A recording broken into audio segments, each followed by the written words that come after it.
Nous avons souhaité collectivement remettre cette loi dans la démarche qui a été engagée par nos institutions et par les majorités, quelles qu'elles soient, depuis maintenant une bonne décennie. Cette démarche était concrétisée par deux actes majeurs qui avaient demandé un travail considérable préalable dans le cadre d'une concertation qui a été une concertation approfondie.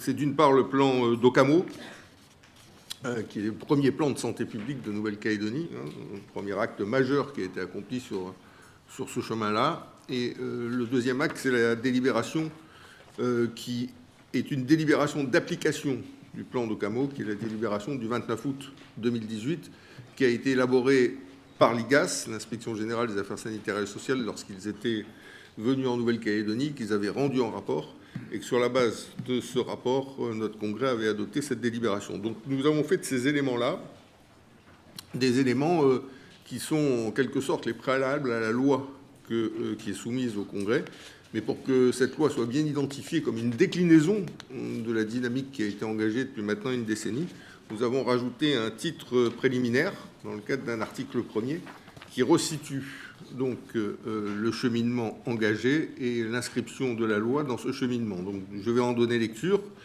Le titre préliminaire, article 1er, le 24 mars 2016, le Congrès a adopté le premier plan de santé publique de Nouvelle-Calédonie, dénommé d'Ocamo Être épanoui, lequel repose sur deux axes stratégiques forts. Le premier repose sur un type de gouvernance gravitant autour de l'évaluation en tant qu'outil de modernisation et de démocratie sanitaire. Le second élabore une stratégie, celle de conduire les Calédoniens vers une conception assumée et holistique de la santé.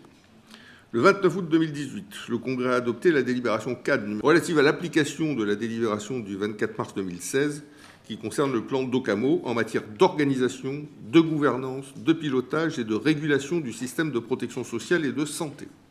Cette délibération cadre a engagé la réforme en profondeur de l'organisation, de la gouvernance, du pilotage et de la régulation du système de protection sociale et de santé sur le fondement des préconisations formulées par l'Inspection générale des affaires sociales, afin de préserver les acquis importants depuis 20 ans du système de protection sociale et de santé et permettre de nouveaux progrès en matière de qualité des prestations, d'efficience du fonctionnement et de maîtrise des dépenses, permettre la mise en œuvre avec les outils adaptés de la stratégie de santé de long terme d'Ocamo, qui recherche le bien-être des personnes, qui s'appuie sur la prévention, la promotion, l'éducation en santé, la citoyenneté, qui souhaite agir en profondeur sur les déterminants de la santé, faire évoluer l'offre de soins, aujourd'hui de qualité, en permettant son adaptation aux besoins des populations, à la construction des parcours de santé et à l'évolution des pratiques médicales et d'accompagnement.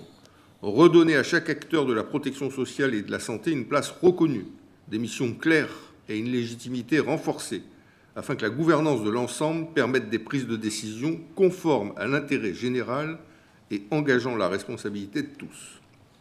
Cette délibération cadre a décliné le volet gouvernance du plan d'Ocamo selon les 4 axes suivants. 1. Le système de protection sociale et de santé constitue un lien fort entre Calédoniens et symbolise l'envie de vivre ensemble. Il doit être consolidé afin de permettre de futurs progrès. 2. Il nous faut disposer d'outils adaptés pour permettre aux stratégies de santé publique de moyen et de long terme d'Ocamo de se déployer, à l'offre de soins de s'adapter aux besoins des parcours de santé dans le strict respect des moyens alloués. 3. Il nous faut développer un système d'information en santé. 4.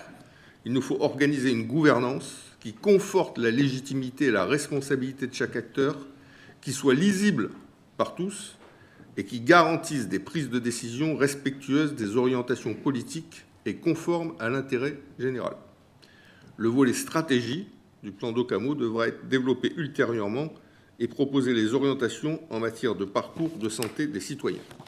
La présente loi du pays s'inscrit dans la continuité du plan d'Ocamo et de la délibération cadre numéro 345 du 29 août 2018.